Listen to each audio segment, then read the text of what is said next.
তাকোয়া, কি হয়েছে? অনেক দিন পরে ছুটি পেয়েছি নানু, আজকে তোমার কাছে গল্প শুনবো। অনেক দিন পর নানুর বাড়ি আসছি, আজ গল্প শুনবই। আচ্ছা, তাহলে একটা গল্প তোমাদের শোনাই, যেটা শুনলে তোমরা না হাসে পারবা না। কয়জন বন্ধু মিলে চিন্তা করলো আমরা কাঁঠালের রুয়া খাওয়ার প্রতিযোগিতা করব।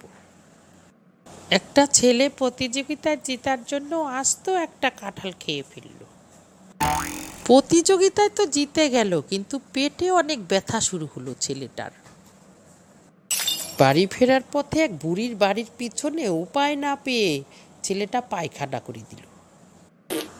রাত্রে এত জোরে বৃষ্টি হলো, পায়খানাগুলা ভেসে গেল, কাঁঠালের বিচিগুলো রয়ে গেল। যে বুড়ি বাড়ির পিছনে পায়খানা করেছিল সেই বুড়ি সকালে ঝাড় দিতে গেল, যে দেখে বিচিগুলা পড়ে আছে, বিচি নিয়ে সিদ্ধ করে ছেলেকে খাওয়ালো।